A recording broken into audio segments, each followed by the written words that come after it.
ये साप्ताहिक बाइबल का उपदेश Plainfield Christian science church independent से है, जो प्लेनफील्ड, न्यू जर्सी, अमेरिका में है। अधिक जानकारी के लिए कृपया हमारी वेबसाइट पर जाएं www.plainfieldcs.com। आपके अध्ययन के लिए ये पाठ रविवार 18 दिसंबर 2022 के लिए है। विषय: क्या ब्रह्मांड मनुष्य सहित प्राणोबल द्वारा विकसित है? स्वर्णपथ, यिर्मयाह। गर्भ में रचने से पहले ही मैंने तुझ पर चित्त लगाया और उत्पन्न होने ही से मैंने तुझे अभिषेक किया, यहोवा की यही वाणी है। उत्तरदायी ध्यान।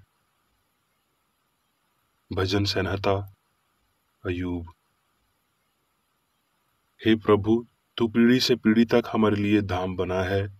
इससे पहले कि पहाड़ उत्पन्न हुए और तूने पृथ्वी और जगत की रचना की, वरन अंधकाल से अनंत काल तक तू ही ईश्वर है। हे प्रभु, तेरे काम अनगिनत हैं। इन सब वास्तुओं को तूने बुद्धि से बनाया है। पृथ्वी तेरी संपत्ति से परिपूर्ण है। फिर तू अपनी ओर से सांस भेजता है और वो सिरजे जाते हैं, और तू धरती को नया कर देता है। यहोवा की महिमा सदाकाल बनी रहे। यहोवा अपने कामों से आनंदित हो। उसके कामों की महिमा और प्रशंसा करने को स्मरण रख, जिसकी प्रशंसा के गीत मनुष्य गाते आए हैं। सब मनुष्य उसको ध्यान से देखते आए हैं, और मनुष्य उसे दूर दूर से देखता है। चुपचाप खड़ा रह और ईश्वर के आश्चर्य कामों का विचार कर। पाठ उपदेश बाइबल में से नीति वचन। यहोवा ने मुझे काम करने के आरंभ में, वरन अपने प्राचीन काल के कामों से भी पहले उत्पन्न किया। मैं सदा से वरन आदि ही से, पृथ्वी की सृष्टि के पहले ही से ठहराई गई हूँ। भजन संहिता। हे मेरे ईश्वर, तेरे वर्ष पीढ़ी से पीढ़ी तक बने रहेंगे। आदि में तूने पृथ्वी की नींव डाली, और आकाश तेरे हाथों का बनाया हुआ है। तू वही है, और तेरे वर्षों का अंत नहीं होने का। भजन संहिता। यहोवा की स्तुति करो, यहोवा की स्तुति स्वर्ग में से करो, उसकी स्तुति ऊंचे स्थानों में से करो। हे उसके सब दूतों, उसकी स्तुति करो। हे उसकी सब सेना, उसकी स्तुति करो। हे सूर्य और चंद्रमा, उसकी स्तुति करो। हे सब ज्योति में तारागण, उसकी स्तुति करो। हे सबसे ऊंचे आकाश और हे आकाश के ऊपर वाले जल, तुम दोनों उसकी स्तुति करो। वो यहोवा के नाम की स्तुति करें, क्योंकि उसी ने आज्ञा दी और ये सिरजे गए, और उसने उनको सदा सर्वदा के लिए स्थिर किया है, और ऐसी विधि ठहराई है जो टलने की नहीं। पृथ्वी में से यहोवा की स्तुति करो। हे मगरमच्छों और गहरे सागरों, हे अग्नि और औलो, हे हिम और कोहरे, हे उसका वचन मानने वाले प्राचीन ब्यार, हे पहाड़ों और सब टीलों, हे फलदायी वृक्षों और देवदारों, हे वान पशुओं और सब घरेलू पशुओं, हे रेंगने वाले जंतुओं और सब पक्षियों, हे पृथ्वी के राजाओं और राज्य राज्य के सब लोगों, हे हाकिमों और पृथ्वी के सब न्यायों। यूहन्ना। सब कुछ उसी के द्वारा उत्पन्न हुआ, और जो कुछ भी उत्पन्न हुआ है, उसमें से कोई भी वास्तु उसके बिना उत्पन्न नहीं हुई। ना तो लहू से, ना शरीर की इच्छा से, ना मनुष्य की इच्छा से, परंतु परमेश्वर से उत्पन्न हुए हैं। यूहन्ना। परंतु यीशु जैतून के पहाड़ पर गया, और भोर को फिर मंदिर में आया, और सब लोग उसके पास आए। तब यीशु ने फिर लोगों से कहा, जगत की ज्योति मैं हूँ। जो मेरे पीछे हो लेगा, वो अंधकार में ना चलेगा, परंतु जीवन की ज्योति पाएगा। फरीसियों ने उससे कहा, तू अपनी गवाही आप देता है, तेरी गवाही ठीक नहीं। यीशु ने उनको उत्तर दिया कि यदि मैं अपनी गवाही आप देता हूँ, तो भी मेरी गवाही ठीक है, क्योंकि मैं जानता हूँ कि मैं कहाँ से आया हूँ और कहाँ को जाता हूँ। परंतु तुम नहीं जानते कि मैं कहाँ से आया हूँ और कहाँ को जाता हूँ। उन्होंने उससे कहा, तू कौन है? यीशु ने उनसे कहा, वही हूँ जो प्रारंभ से तुम्हें कहता आया हूँ। तब यीशु ने उन यहूदियों से, जिन्होंने उसकी प्रतीति की थी, कहा, यदि तुम मेरे वचन में बने रहोगे तो सचमुच मेरे चेले ठहरोगे और सत्य को जानोगे और सत्य तुम्हें स्वतंत्र करेगा। क्योंकि मैं परमेश्वर में से निकल कर आया हूँ, मैं आपसे नहीं आया, परंतु उसी ने मुझे भेजा है। मैं तुमसे सच सच कहता हूँ कि यदि कोई व्यक्ति मेरे वचन पर चलेगा तो वो अंत काल तक मृत्यु को न देखेगा। यहूदियों ने उससे कहा कि अब हमने जान लिया है कि तुझ में दुष्ट आत्मा है। इब्राहिम मर गया और भविष्यद्वक्ता भी मर गए, और तू कहता है कि यदि कोई मेरे वचन पर चलेगा तो वो अंत काल तक मृत्यु का स्वाद ना चखेगा। यीशु ने उत्तर दिया, तुम्हारा पिता इब्राहिम मेरा दिन देखने की आशा से बहुत मगन था, और उसने देखा और आनंद किया। यहूदियों ने उससे कहा, अब तक तू 50 वर्ष का नहीं, फिर भी तूने इब्राहिम को देखा है। यीशु ने उनसे कहा, मैं तुमसे सच सच कहता हूँ कि पहले इसके कि इब्राहिम उत्पन्न हुआ, मैं हूँ। यूहन्ना। यीशु ने ये बातें कही और अपनी आंखें आकाश की ओर उठाकर कहा, हे पिता, वो घड़ी आ पहुंची, अपने पुत्र की महिमा कर कि पुत्र भी तेरी महिमा करे। और अनंत जीवन ये है कि वो तुझ द्वीप सच्चे परमेश्वर को और यीशु मसीह को, जिसे तूने भेजा है, जाने। और अब हे पिता, मैं चाहता हूँ कि जिनको तूने मुझे दिया है, जहाँ मैं हूँ वहाँ वो भी मेरे साथ हों, कि वो मेरी उस महिमा को देखें जो तूने मुझे दी है, क्योंकि तूने जगत की उत्पत्ति से पहले मुझसे प्रेम रखा। यशाया। क्या तुम नहीं जानते? क्या तुमने नहीं सुना? क्या तुमको आरंभ ही से नहीं बताया गया था? क्या तुमने पृथ्वी की नींव पड़ने के समय से ही विचार नहीं किया? अपनी आंखें ऊपर उठाकर देखो, किसने इनको सृजा है? वो इन गणों को गिन गिन कर निकालता, उन सबको नाम ले लेकर बुलाता है। वो ऐसा सामर्थी और अत्यंत बाली है कि उनमें से कोई बिना आए नहीं रहता। यशाया। मैंने नाम लेकर तुझे बुलाया है, तो भी मैंने तुझे पदवी दी है। मैं यहोवा हूँ और दूसरा कोई नहीं, मुझे छोड़ दूसरा कोई परमेश्वर नहीं।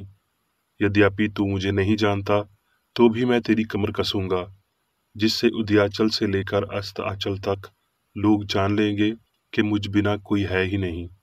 हे आकाश, ऊपर से धाम बरसा, आकाशमंडल से धाम की वर्षा हो। पृथ्वी खुले कि उद्धार उत्पन्न हो, और धाम भी उसके संग उगे। मैं यहोवा ही ने उससे उत्पन्न किया है। यहोवा जो इसराइल का पवित्र और उसका बनाने वाला है, वो यूं कहता है, क्या तुम आने वाली घटनाएं मुझसे पूछोगे? क्या मेरे पुत्रों और मेरे कामों के विषय मुझे आज्ञा दोगे? मैं ही ने पृथ्वी को बनाया और उसके ऊपर मनुष्यों को सिरजा है। मैंने अपने ही हाथों से आकाश को ताना और उसके सारे गुणों को आज्ञा दी है। मैं ही ने उस पुरुष को धार्मिकता से उभारा है, और मैं उसके सब मार्गों को सीधा करूंगा। यूहन्ना। जो कुछ तुमने आरंभ से सुना है वही तुम्हें बना रहे।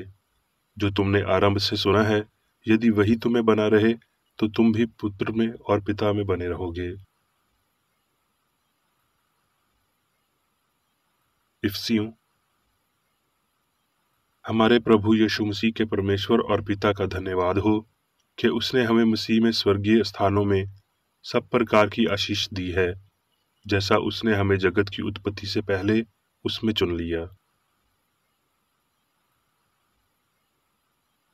अब मैं मेरी बेकरेडी द्वारा क्रिश्चियन साइंस की किताब विज्ञान और स्वस्थ शास्त्रों की कुंजी के साथ के साहस संबंधी अंश पढ़ूंगा।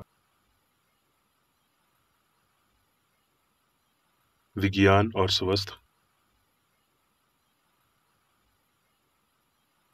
महान मैं हूं ने वो सब कुछ बनाया है जो जो बनाया गया था, इसलिए मनुष्य और आध्यात्मिक ब्रह्मांड ईश्वर के साथ सह अस्तित्व में है।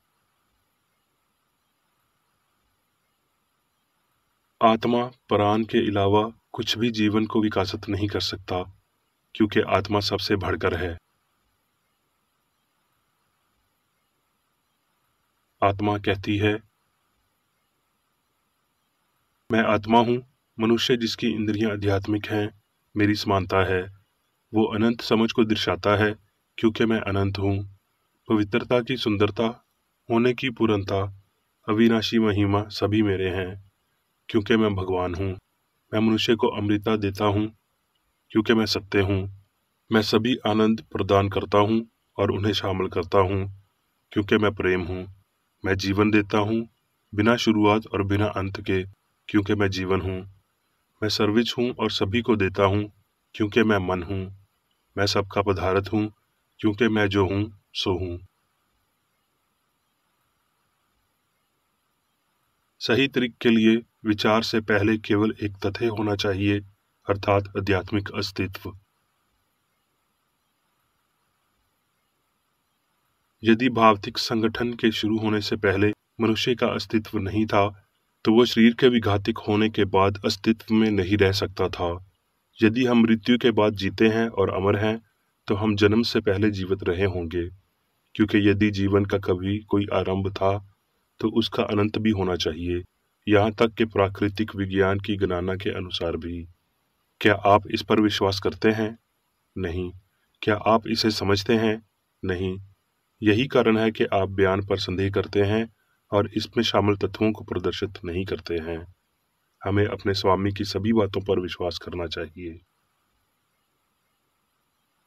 यीशु ने कहा, यूहन्ना 8:51, यदि कोई व्यक्ति मेरे वचन पर चलेगा तो वो अनंत काल तक मृत्यु को न देखेगा। ये कथन आध्यात्मिक जीवन तक ही सीमित नहीं है, बल्कि इसमें अस्तित्व की सभी घटनाएं शामिल हैं। शास्त्र बहुत पवित्र हैं। हमारा उद्देश्य उन्हें आध्यात्मिक रूप से समझना होगा। केवल इस समझ से सत्य को प्राप्त किया जा सकता है। मनुष्य सात ब्रह्मांड का सही सिद्धांत भौतिक इतिहास में नहीं, बल्कि आध्यात्मिक विकास में है। प्रेरित विचार ब्रह्मांड की एक सामग्री, कामुक और नश्वर सिद्धांत को त्यागता है और आध्यात्मिक और अमरता को अपनाता है।